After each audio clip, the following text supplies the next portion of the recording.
Fear has always been older than love. Fear was carved into the nervous system of the first men long before the concept of affection, validation, or emotional connection even existed. Before tribes, before villages, before language. Fear was the mechanism that kept the early human alive when the night was not romantic, but lethal. When the dark was not poetic, but predatory. Love came later, as a luxury of safety. And this is where Machiavelli's second principle becomes psychologically nuclear for the modern man. When you are forced to choose between being loved and being feared, choose fear. Not because cruelty is noble, not because violence is wise, but because fear is respected, and respect is the true currency of power between men. In the modern world, most men are raised to believe that if they are kind, charismatic, emotionally available, and generous, the world will reward them. They think if they prove they are the good one, the loyal one, the moral one, they will automatically be chosen, valued, defended, admired. But the truth is darker than that. The world does not automatically reward goodness. The world rewards strength. Men do not follow the kind man when danger comes. They follow the man they fear disappointing. And Machiavelli understood this long before psychology existed as a field. He understood that power is not granted to the gentle. Power gravitates toward the man who can impose consequences. People respect a man who is capable of doing harm, but chooses not to, far more than they respect the man who is incapable of doing harm in the first place. Goodness without power is harmlessness. Harmlessness is not virtue. Harmlessness is weakness. Virtue is having the capacity for destruction and consciously choosing control. The modern male crisis is not a crisis of morality. It is a crisis of strength. Too many men want to be liked. Too many men want comfort. Too many men want applause instead of respect. They believe that social acceptance is proof of value. They think external validation is evidence of worth. They think that if everyone likes them, they are winning. But if everyone likes you, you are not feared. If you are not feared, you are not respected. If you are not respected, your voice does not shape the world around you. You become the man people tolerate, but never follow. And this is the core psychological blind spot. Men confuse love with loyalty. They confuse affection with allegiance. They confuse attention with influence. People may adore you. People may enjoy you. People may praise you. But the moment respecting you becomes inconvenient, they will abandon you. No one betrays the man they fear disappointing. Fear is not about terror. Fear is about consequence. When you speak, do your words create shift? When you set a boundary, is it taken seriously? When you say no, does that actually mean something in the world around you? If the answer is no, then you are not respected. If you are not respected, then your love means nothing. It becomes charity, not value. The masculine psyche thrives when respect is its foundation. Then, and only then, is love powerful. Then, and only then, does love endure. Love without respect collapses. Respect without love still maintains hierarchy. This is the uncomfortable asymmetry Machiavelli saw. You can rebuild love after fear, but you cannot rebuild fear after being perceived as weak, because once people see you as powerless, they never unsee it. Perception freezes. This principle has nothing to do with cruelty. You do not need to intimidate to be feared. You do not need to be violent to be respected. Fear in this context means people know there are consequences to crossing you. People know you are not desperate for approval. People know you are willing to walk alone rather than betray your principles. People know you do not negotiate your dignity. This is the type of fear that creates stability. This is the type of fear that builds legacy. This is the type of fear that makes people think twice before disrespecting you. Men respect the man who will not betray himself to be accepted, and deep inside, even those who dislike him admire him more than the man who begs for love, because humans intuitively know the man who stands unmovable is the man who defines the axis of reality around him. So the masculine journey into power is this: do not avoid love, do not reject connection, do not reject warmth, but never place love above. Respect, never place acceptance above boundaries. Never place validation above self-esteem, if one day life forces you to choose between the comfort of being loved and the weight of being feared. Choose fear, because fear preserves your sovereignty. Love alone never will. A man who fears losing love becomes a slave to the opinions of others. He becomes programmable, predictable, easily manipulated. The world does not need chains to imprison a man like that. His desire to be liked becomes the chain. His need to be approved becomes the cage. Every action he takes becomes filtered through this invisible calculation. Will they still like me after this? And the moment a man thinks this way, he is no longer choosing from strength. He is choosing from fear. Not the fear that commands respect, but the fear of rejection, the fear of not belonging, the fear of being cast out of the tribe. It is the weakest form of fear a man can carry, because it is fear without teeth, fear that paralyzes instead of empowers. The modern world feeds this weakness deliberately. It rewards the agreeable man. It rewards the easy man. It rewards the man who bends, folds, adapts, lowers his tone, softens his words, apologizes for existing, and tries not to disturb anyone. He is praised as kind, empathetic, well-adjusted, emotionally mature. But underneath all these flattering labels, what he actually becomes is harmless. And a harmless man threatens no one. Therefore, he influences no one. He is tolerated, but never taken seriously. He is welcomed, but never truly relied upon. He becomes an accessory to other people's momentum instead of a creator of his own. This is why Machiavelli's principle is so psychologically violent. It exposes the illusions of modern male socialization. Men are taught to chase love as if love was proof of greatness. But in reality, greatness is rarely loved at first. Greatness is uncomfortable. Greatness is disruptive. Greatness confronts the world. Men who have shaped history were rarely loved by the majority during their rise. They were feared, resisted, doubted, challenged, confronted. It was only after they stood firm, unbreakable, that people retroactively transformed fear into respect, and respect into admiration, and admiration into legend. Love comes last. Fear comes first. A man must build the foundation of his inner world on something that cannot be taken away from him. Love can be taken. Validation can be withdrawn. Attention can vanish overnight. But respect, real respect, is rooted in identity.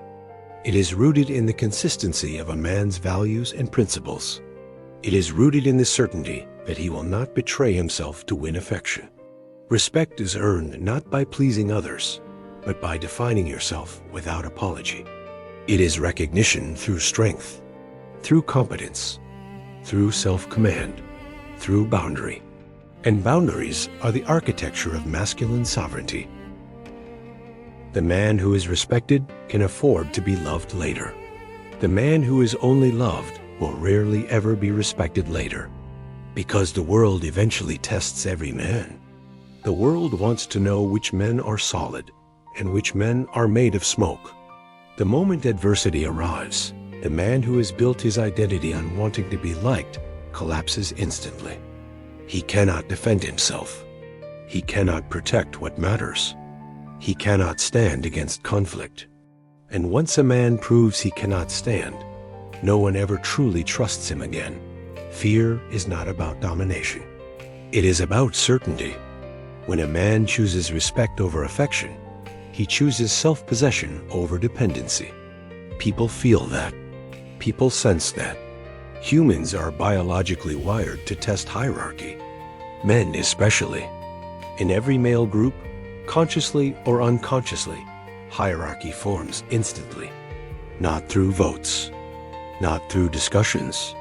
Through silent interpretation of power signals. Through observation of non-verbal conviction. Through the subtle measurement of who folds and who does not fold. The man who wants to be loved folds quickly. The man who values respect chooses discomfort over surrender. That difference is the foundation of social hierarchy between men. A respected man does not need to prove he is strong. He demonstrates strength through what he refuses to compromise. And every man around him knows instinctively, this is someone who will not break in the storm. This is someone whose words matter. This is someone whose presence holds weight. You do not need to raise your voice for people to feel it. Presence replaces volume. Modern men underestimate how much power is gained through silence. True fear, the kind Machiavelli speaks of, is not loud. It is not theatrical. It is not aggressive. It is controlled, precise, contained. A calm man who does not chase. Approval is more intimidating than a loud man who demands it. Because silence is certainty. Silence is the refusal to beg.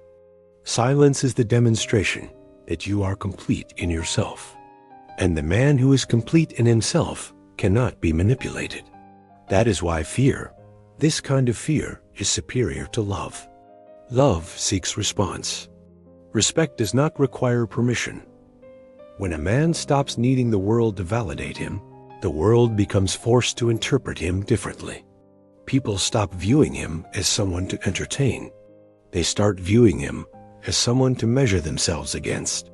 Because strength forces reflection, and reflection forces hierarchy to emerge. This is not cruelty. This is biology. The masculine psyche has evolved through competition, through struggle, through sharpened negotiation with reality. If a man refuses the responsibility of self-creation, he also refuses the right to leadership. So understand this clearly. Seeking love first is a trap. Love is never the first reward for strength. Love is the byproduct of respect. Fear is the gateway to respect. And respect is the soil where meaningful love can actually survive. Without respect, love decays into possession. Without respect, love becomes conditional. Without respect, love becomes selective, fragile, temporary. So the man who fears losing love loses himself. But the man who has feared losing himself remains untouchable. He becomes the type of man Machiavelli knew the world would follow, reluctantly at first and willingly later. Because human beings, especially men, always place their trust in those who are unmovable, not those who are agreeable. If you want a life where you never have to beg again, fear must come before affection. Respect must come before intimacy. Identity must come before belonging. This is the order the masculine mind was built. And reversing this order is how a man destroys his potential before it even begins. A man cannot command respect in the world until he has learned how to command respect inside himself first. This is the part no one talks about. Everyone loves the external game: power, status, hierarchy, influence, social positioning. But all external dominance collapses if the man inside is hollow. Before others fear disappointing you, you must become a man who refuses to disappoint himself. And that is the deepest psychological root of all masculine sovereignty. It starts internally. It is not theater. It is not posture. It is not a performance for the outside world. It is the private negotiation you have with yourself every single day. The internal discipline of identity. A man who cannot trust himself will always need others to validate him. He needs compliments as proof of worth. He needs praise as fuel. He needs approval to regulate his own emotional state. This is the most fragile position a man can ever live in. His entire sense of self becomes outsourced. And the modern world wants men like that because they are predictable, compliant, controllable. They cannot rebel against environments that weaken them because they are emotionally dependent on the same environments that weaken them. Fear in the internal domain means this: you fear betraying your own standard. You fear lowering your own bar. You fear becoming less than the man you know you are capable of being. Not fear of the outside world, fear of self-disappointment. This type of fear does not enslave you. It sculpts you. It becomes your internal compass. It makes you self-governing. And a self-governing man is inherently respected because he cannot be purchased, seduced, threatened, or manipulated through external validation. Most men live as if self-respect is automatic. They assume it is simply there. But self-respect is not a default setting. Self-respect is a consequence of consistent proof to yourself that you follow through. Every time you say you will do something, and you do it, you deposit respect into your own foundation. Every time you abandon your own word, negotiate your boundaries, break your discipline, or surrender to impulse, you withdraw from that internal account. Respect is a ledger, and the unconscious mind keeps the score perfectly, even when you pretend consciously that everything is fine. This is where fear becomes essential internally. If a man does not fear the consequences of betraying himself, then no external punishment will ever be enough to forge him. The outside world cannot discipline a man who will not volunteer discipline for himself. And this is why Machiavelli's concept translates so intensely into the personal, psychological realm. Being loved without having earned your own self-respect is meaningless. It is like applause inside an empty stadium. Love from others only has meaning when a man already respects himself. Fear inside yourself creates the psychological tension necessary to forge that respect. Men today avoid internal fear. They avoid discomfort. They avoid confrontation with their own weakness. They want self-esteem without self-confrontation. They want confidence without sacrifice. They want value without self-demand. But internal fear, when directed correctly, becomes the most powerful engine of transformation. You do not become strong by avoiding the parts of yourself that disgust you. You become strong by confronting them, by dissecting them, by standing still in front of them until they lose their power over you. The modern world encourages men to run from their shadows, to numb themselves with distraction, to avoid silence because silence reveals too much of their own incompleteness. But a man who cannot stand alone in a room with himself in silence is a man who will never become dangerous in the world, because he is terrified of his own inner reflection. The world cannot fear a man who fears the truth inside his own mind. Internal fear sharpens self-awareness. It forces honesty. It demands reckoning. And from that reckoning, identity is born. The man who knows himself deeply can choose himself confidently. And the man who chooses himself confidently does not need external agreement to act. That is the foundation of unshakable masculine presence. Not arrogance, not aggression, just inner certainty. When self-respect is established, love becomes optional, not necessary. Approval becomes a bonus, not oxygen. Praise becomes pleasant, not required. This is when fear, properly internalized, frees the man from external fear. Because once you fear betraying yourself more than losing others, you become untouchable to the world. This is the paradox. The man who is feared by himself becomes feared by others naturally because he becomes a man who does not compromise internally. This is why internal fear is superior to external validation. Self-command becomes the ultimate form of power. And internal fear, not external love, is what molds that command. There is a point in a man's evolution where the world outside becomes irrelevant for a while. not because he rejects it, but because he understands that until the internal machine is aligned, nothing external will ever hold. Strength is not built through seeking external battles prematurely. Strength is built through mastering internal war first. And most men never do this. They think masculinity is demonstrated by how they act out there. But the deepest masculine revolution happens silently inside, before anyone ever sees it. A man who seeks to be feared, in the Machiavellian psychological sense, must first become a man who does not fear himself. And that means the areas inside him that he avoids must become the first battleground. The parts of himself he hides from, the weaknesses he rationalizes, the impulses he cannot control, the patterns he repeats because they feel comfortable even while they destroy him slowly. These are the demons a man must dominate before he tries to dominate any external situation. The internal enemy is always more dangerous than any external opponent because it knows every angle of his mind. It speaks the same language he speaks.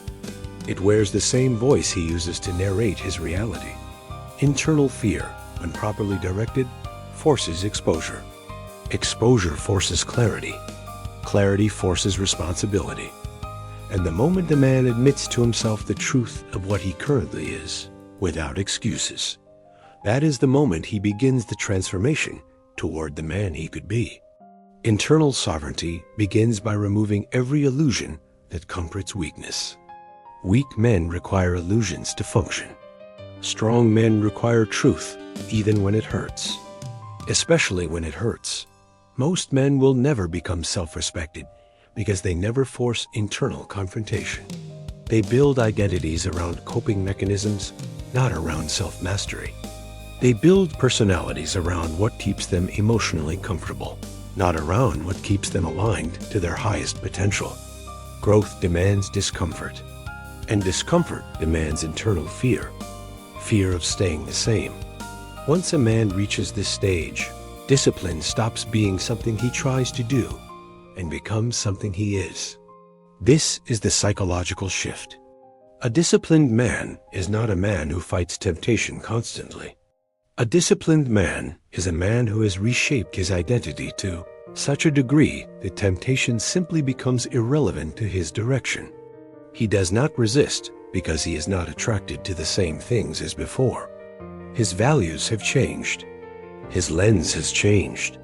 His internal gravitational pull has changed. Self-control is not suppression. It is replacement. When a man replaces his former self with a stronger version of himself, old desires lose power. Old impulses lose weight. Old patterns lose oxygen. And this is where fear begins to morph into reverence. The man begins to revere himself, not narcissistically, but existentially. He becomes the type of man that he is proud to be alone with in silence. Most men hate silence because silence reveals the gap between who they pretend to be and who they actually are. But when a man becomes aligned with himself, silence becomes sanctuary, not threat. This is the psychological armor that the world cannot penetrate. The world can humiliate the weak man because the weak man already humiliates himself unconsciously daily. But the world cannot humiliate the man who has already conquered the internal battle, because the world can only attack insecurity. Where there is no insecurity left, there is nothing to puncture. Internal fear transforms over time into internal reverence. And this is the most powerful shift of all. The man no longer needs external fear from others to feel powerful, because he feels powerful within. Now, when others interact with him, the fear or respect they experience is simply a reflection of the internal psychological weight of this man. He does not create fear artificially. He creates fear naturally by existing as a sovereign being. And when Machiavelli says, it is better to be feared than loved, the deepest level of that principle is this: the man who fully respects himself becomes naturally feared by the world, because the world cannot move him emotionally. The world cannot control him. The world cannot seduce him. The world cannot weaken him. The world cannot fracture him. And this type of psychological immovability radiates outwards like a field. Other men feel it. Because true power is not signaled, it is sensed. It requires no costume, no performance, no volume, just identity. A man is not free when he can indulge in every desire that calls his name. A man is free when desire calls, and he has the power to ignore it.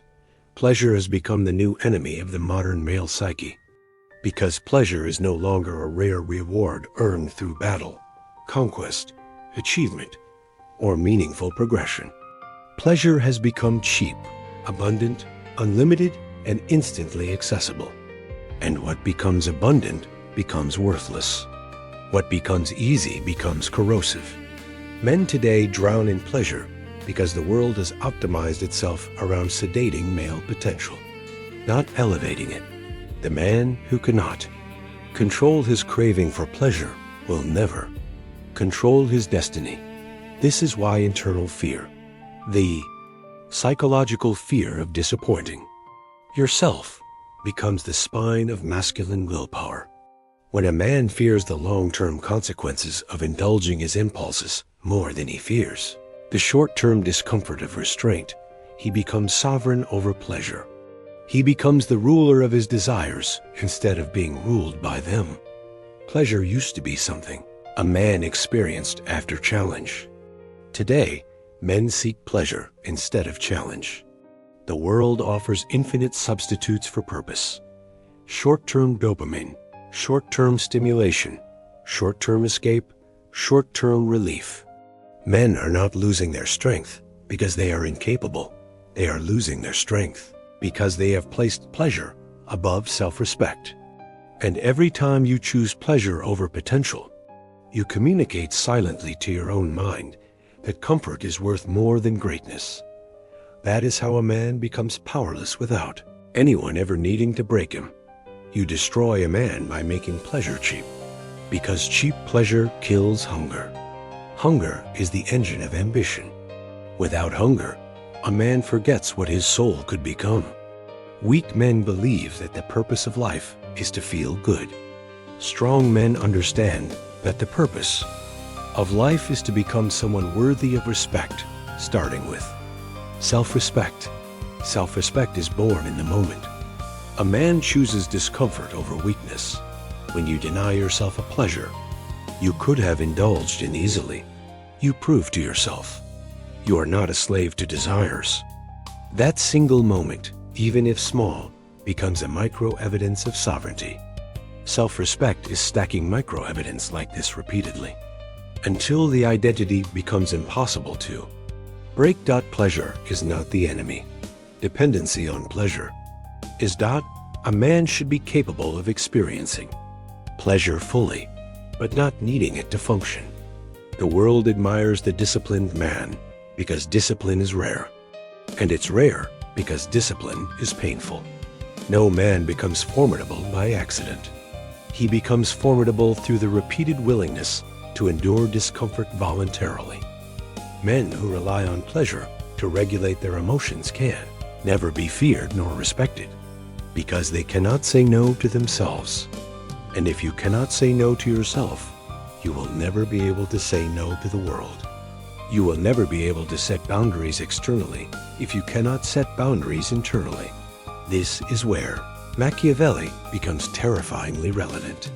People fear the man who fears nothing inside himself, and you fear nothing inside yourself only when you have mastered the biological seduction of pleasure. Most men chase pleasure because they believe it is freedom. But pleasure without restraint is addiction. Addiction is dependency. Dependency is weakness disguised as enjoyment. Freedom is the ability to choose pain when pain is required. Freedom is the ability to resist gratification when gratification offers nothing but decay. Freedom is the ability to sustain your direction, not your impulse. A man who has mastered pleasure becomes dangerous because he becomes unpredictable. You cannot manipulate him through temptation. The men who rule themselves internally are those who could take pleasure whenever they want, but do not need to. There is a different aura around a man like that, a stillness, a composure, a weight, a silent gravity. People sense it without needing an explanation, because a man who controls pleasure communicates with his presence. I choose what enters my life. Nothing chooses me. And this is exactly the kind of man the world fears losing, because this is the kind of man the world cannot corrupt. A man becomes unbreakable, not when the world fears him, but when he no longer fears the world. And this is the point you have finally reached.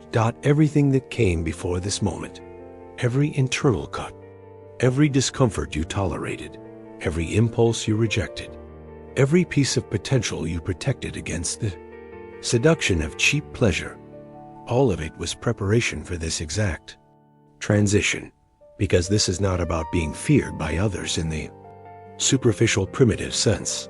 This is about becoming the type of man whose very existence disrupts the equilibrium of weaker men, simply because he exists without begging permission to exist. This is the final initiation, not to perform power, but to embody power. Power that does not shout. Power that does not demand. Power that does not flinch. Power that does not negotiate identity for social warmth. At this stage, fear and love collapse into irrelevance. What remains is sovereignty. The sovereign man is not dependent on being loved, nor dependent on being feared. He is beyond both. He acts from the internal axis of self-respect, not from the external measurement of response. Love may come, fear may come, neither define him, because the sovereign man is not controlled by reaction. He is driven by direction. And that is the man Machiavelli described between the lines. A man who does not need to be loved, and therefore cannot be controlled by love.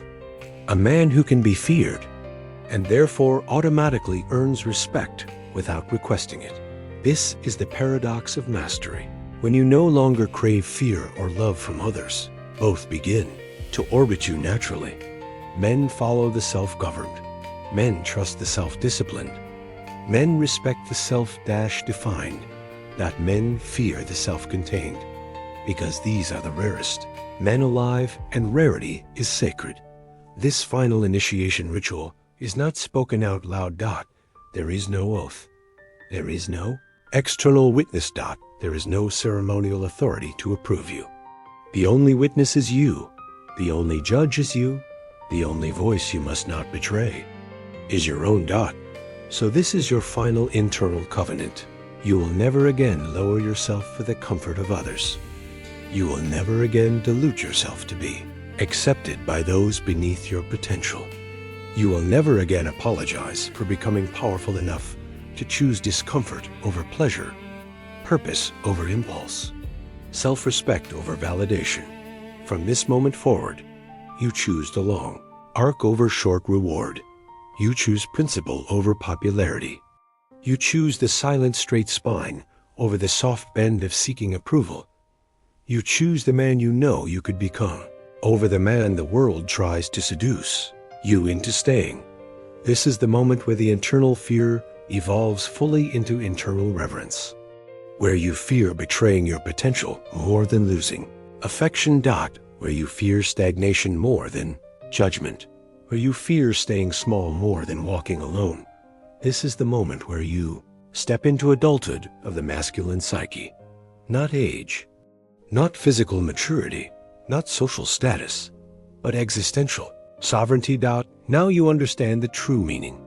It is better to be feared than loved, because only the man who can choose fear without collapsing can ever truly understand what love actually means. Love without respect is slavery. Respect without dependency is freedom. This is the final transformation. You are not the man seeking to be loved. You are not the man seeking to be feared. You are the man who chooses himself first, without hesitation with it, negation with it, apology. and the world will adjust itself around you.